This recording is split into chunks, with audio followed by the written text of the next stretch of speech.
Hello, my lovely ACC members. Several people have asked for a demo of the black wax technique that Dana taught us in her workshop and that we're using for our community art project here at the co-op. And so I thought I would do a little recording for you right now. I've drawn out my design, just a little feather free-handed thing I did here. You can do a lot of different things with the design. You can do anything you want, but it's good to draw it out beforehand before you start doing the wax. I just used a pencil to do this. You could also print something off the computer and scribble on the back and transfer it that way, or use carbon paper, freehand it, whatever you're most comfortable with. I just freehanded this quickly. I'm not exactly sure what it is. Basic feather detail, maybe. So that we start with our black wax. So I've labeled all the bottles. We've got two different types of black wax that we're working with for this. The first one is the Aftosa. So if you got one of the earlier kits, it comes with a black wax that's a little bit thicker, stays put a little bit better. This is one that I've come up with after much experimentation, which is a Mr. Mark's no drip wax that I have mixed a solution of water and black iron oxide into. So I'm not 100% sure what this is going to turn out like. We haven't fired any of it yet, but it should be fairly similar. It should leave a black iron oxide line, not too shiny, a little bit of shine to it behind, and all the wax will melt away. But most importantly, the wax will prevent your glazes from running into one another, which is the basis of this technique. So I recommend, especially if you have the newer wax, to just give it a little zhuzh, maybe don't shake it too hard, but give it a little stir so that any of the iron oxide that has settled out mixes back in. We use these needles in order to clean out the tips, but also to prevent anything from crusting inside and the stuff from drying out. So you can just take that out. And then one of the most important things is to always test your needle beforehand to make sure that you're clean. So find a piece of paper or a piece of whatever you've got lying around to test your piece on. And so I just like to make sure that I don't have any clogs in the middle and that I'm getting a nice sort of consistent line. You always want to pull the wax away from you. You want the needle to lead. You don't want to push this way because you're going to get uneven lines. It clogs it up more easily. So pulling away is better. And then you just go to town. So I'm going to start here with my feathery detail and just lay down a nice thin line. You can play with the thickness. You can get thicker if you want. You can get thinner if you want. It's going to stay black, so what you see is what you get. This stuff flows, the one that I made, flows a little bit more than the other one. So if you're used to the Aftosa wax, then what you want to do is just play with this a little bit before you get going on your actual piece so that you can get a feel for what it does. You probably want to do that no matter what you're using because it's good to know how it's going to flow out. Every once in a while, you'll find that it might get clogged or you need to clean out that tip. You can just take that pin that we had before and clean it out, and then always test it again after cleaning it out before you go back to your piece, or else you could get bubbles and all kinds of other things. Whatever you see is what you get. So if you've got bubbles in the wax, then let it dry a little bit and maybe fill it in with some new wax, because otherwise that little hole will be there. And with this white tile underneath, it's much less forgiving than this technique is, say, on a black clay or on a speckled clay. So I'm just going to go back in with a little bit of line here to give these feathers some details. I find that organic shapes work a lot better with this. If you're trying to be really strict and geometrical and need absolutely clean lines, it's probably not going to happen. It's just the nature of the wax and how it flows, how it clings to the tile, to the bisque clay. Let's go back over that a little bit. So you can go back over this a little bit. This wax does take a little bit longer to dry than the aftosa, though they both say to allow them to dry for about an hour or so before you start putting your glaze in. I'm not sure you need to wait that long, but if you wait until the sheen comes off, that's good. So I'm just gonna go in here and do a little quick, you can adjust the, you can create lines that are thicker at one side and thinner by just sort of squeezing a little bit harder and letting off the bottle. I find that you don't want to do too much tiny detail, and larger areas work better. They just show up better than teeny tiny detail-y things. I tried to do some little tiny circles. Oops, I forgot that center.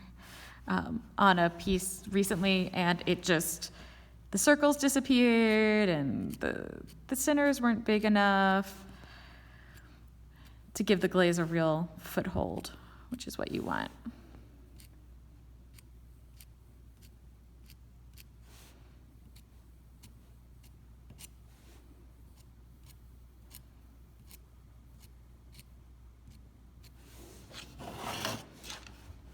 You know what? I think I'm going to go just on one side. So you can change your mind about whatever you're doing. If you mess up and you don't like what you've done, I would let the wax dry completely. And then you can take a piece of the magic eraser that I've included in each kit. I don't have a piece here, unfortunately. You just want to get it a little damp and then just use it to rub out the wax after it's dried. Make sure all of the black is gone and that that line has gone away. And then what you want to do is wait for that to dry completely before you start to go back and put more wax on for your color. So we're going to give this a minute. You can sort of see that the sheen is going away. If I touch it, it's mostly dry. I know that the bottle says an hour, but honestly, 10, 15 minutes. And you should be good to go on your whole piece. You're gonna be careful as you work to not smudge with your hand, because the wax is very susceptible to that. But here where I've got it thicker, it's a little bit shinier. You can kind of see that is where you want to be careful and wait for that to completely dry before you start putting in your colors. So I'll be back in just a few minutes with the glaze. Okay, I'm back. It's been about 15, 20 minutes, maybe a little bit less. And what we have here is a completely dry piece. So I can run my fingers over it and nothing smears.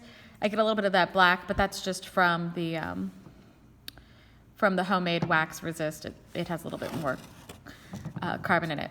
So I've given everybody a mixture of different Amico glazes. If you want to take a look at what they look like after fired, you can just check out the number here and look on the Amico website. You can see how they react and interact with each other. Some are mattes, some are glossies. It's sort of a crapshoot as to what everybody got. I like playing with the matte and glossy textures in both one firing because in one piece, because you get more depth and more interest that way. You can see here that I have got a satin matte blue-green, an iron luster, sapphire float, and deep fire brick. So the Amico glazes are pretty good about not hard panning out, but I still shake them up anyway, just to be safe. So I just give it a little shaky shake, and then remove my needle. And just like you do with the wax, you want to go ahead and test your glaze on your test piece.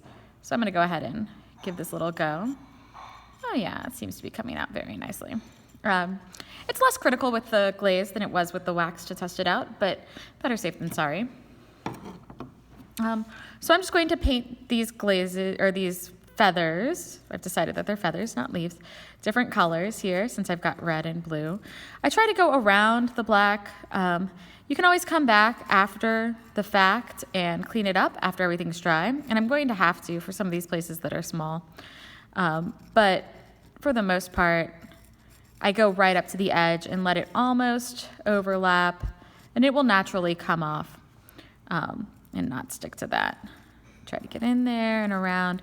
I love these tips for flooding a thing. You only need to do it once. It lays down a thick enough layer that you don't really have to worry about going back a second time, unlike with a brush where you have to go back and do a second coat and a third coat, and the evenness is not nearly as nice. I like to get rid of all of that white, so I'll come back just afterwards. And I'm not really squeezing when I come back into these corner areas. I'm more picking up the glaze that I've already laid down and just moving it around. So that's great. I'm going to do, actually, since they're feathers, I'm going to do both sides in one color. So this is deep fire brick, and I'm just going to keep going back and forth.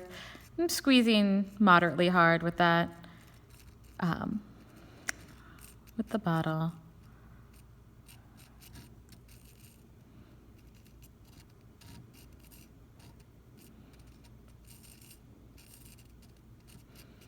Letting it be really thick. These glazes like to be thicker. They just behave much better. Okay, so now that I'm done with that color, I'll stick my needle back in just to prevent it from getting hard and soaking up the edge. Now, if it does get hard, if it does solidify in here, you can just run the needle in it a couple times. These also come off. They just twist out like this. So you could just take that, oops, make sure you take your needle out of it first, and clean it out this way. Really what works best is filling up an empty bottle with clean water and squirting it through. You can just twist these back into place. Now, some of these, you can tell that this is yellow and this is pink. The yellow gauge yellow is a smaller gauge. When I put smaller gauges on all of the new wax containers because it likes to come out faster, so you get a nice finer line. And I like the pinks for the glazes themselves because it will help flood the area a little bit faster. So I'm just going to stick this back in here, give it a little shake. Do not shake it without the pin or without your finger on top of the needle. It will go everywhere, even though it is a very small hole. I have learned that the hard way. Okay, so I'll take that out, and I'm just going to go ahead and flood this one with my sapphire float. Now, you can do this with any glaze that you've got. If you have other glazes, please feel free to use those instead. If you're going to brush them on, instead of using the squeeze bottles, just make sure that you're putting down a thick enough layer. 2 or 3 coats, 3 coats definitely for the Amico glazes. It works. They really want to be thick.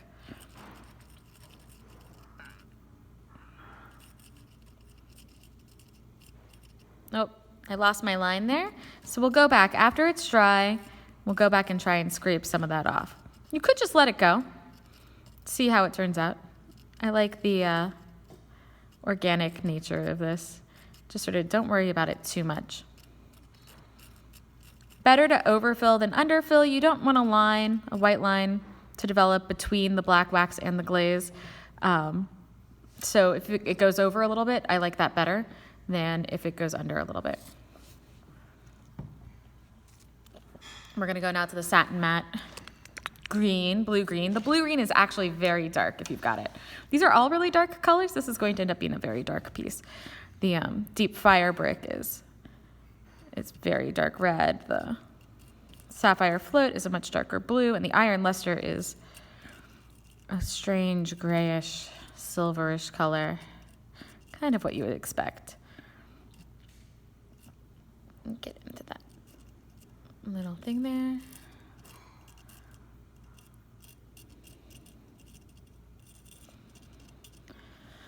So now you can also feel free.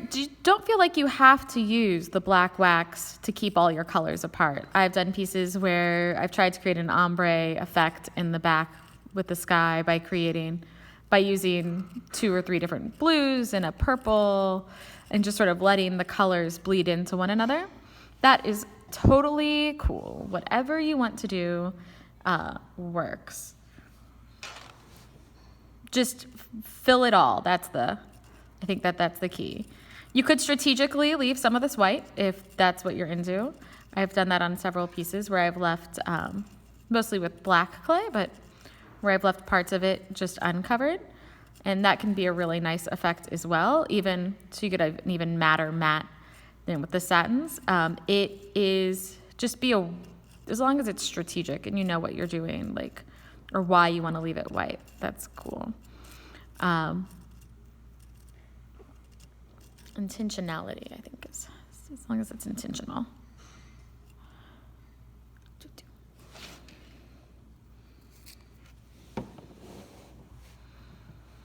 So it'll take a while for these because we're laying down such a thick layer of glaze, it'll take a while for these to dry all the way, and you can kind of see where it's getting matte at the edges. And if I'm doing this on like a mug or something, I'll have to work on small parts of it and then let those dry completely and then come back. It's a lot of back and forth and back and forth. Same with the wax. On a three-dimensional surface, it's a lot different. But these tiles are nice because they're really forgiving, and you can just do anything you want on the flat surface and not have to worry about it dripping and not have to worry about it going all over the place.